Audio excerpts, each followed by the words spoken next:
کیا نفلی روزہ بغیر سحری کے رکھا جا سکتا ہے؟ روزہ نفل ہو یا فرض، سحری اس کے لیے سنت ہے، تو جان بوجھ کر سحری ترک نہ کرے، سنت کیوں چھوڑے؟ سنت میں عظمت ہے۔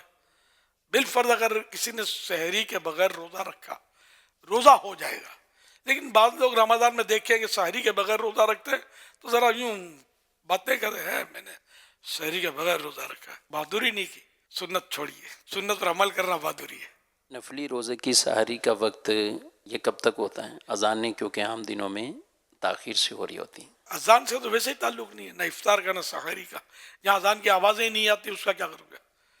تو اس کا تعلق وقت سے، اور سب کو معلومات ہونی چاہیے۔ اب تو آسان ہو گیا، دعوت اسلامی نے بھی نظام الاوقات ٹائم ٹیبل دیا ہوا ہے، تو اس کے مطابق جو صبح صادق فجر کا وقت جب شروع ہوتا ہے، یہ سحری کا اینڈ ہے، سحری کے وقت کا، تو اس کے مطابق روزہ بند کرے یا سحری ختم کرے۔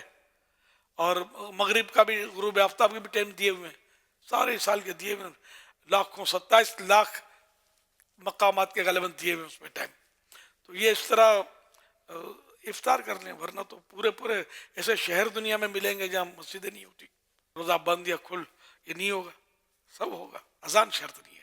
ٹی وی کی اذان پر اعتماد بھی نہیں کرنا۔ ٹی وی اگر اذان دے گا تو اپنے مقامی وقت پر دے گا، یہ آواز تو دنیا میں پہنچ رہی ہوتی ہے، فرق ہوتا ہے نا اوقات میں، تو اس لیے ٹی وی پر بھروسہ ان کی اذان کے مطابق نہ، بلکہ مسجد کی اذان پر بھی اعتماد نہ کرے، ایک ٹائم ٹیبل دے کے۔ کبھی مسجد کی گھڑی بھی آگے پیچھے ہو جاتی ہے، اور اب مؤذن صاحب کبھی اذان جلدی دے دیتے ہیں افطار میں تو شور بھی مچتا ہے، شور مچنا نہیں چاہیے اسے۔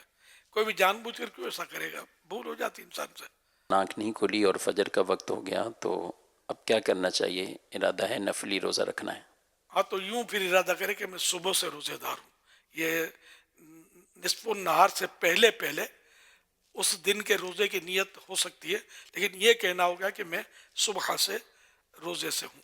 نفلی روزہ اگر ٹوٹ جائے گا تو کیا اس کی قضا کرنی ہوگی؟ جی ہاں، نفل روزہ اگر توڑ دیا یا ٹوٹ گیا تو قضا کی جائے گی، اس کی قضا واجب ہوگی۔ نفل روزے کے لیے والدین کی اجازت ضروری ہے؟ اگر کسی وجہ سے منع کریں تو کیا کرنا چاہیے؟ والدین کی اجازت ضروری نہیں ہے، لیکن والدین اس لیے منع کرتے ہیں کہ طبیعت خراب ہے یا واقعی کمزوری کا اندیشہ ہے، تو والدین کی اطاعت کرنی چاہیے، ان کی بات ماننی چاہیے۔ والدین اگر خواہ منع کرتے ہیں، کوئی وجہ نہیں ہے، تو یہ ان کو اجازت نہیں ہے منع کرنے کی۔ والدین بھی سن لیں، نیکی سے کوئی کسی کو نہ روکے۔ لوگ روکتے ہیں ایک دوسرے کو بعض اوقات، تو اگر کوئی مصلحت ہے، جس کو شریعت مصلحت تسلیم کرے، مجبوری ہے جس کو شریعت مجبوری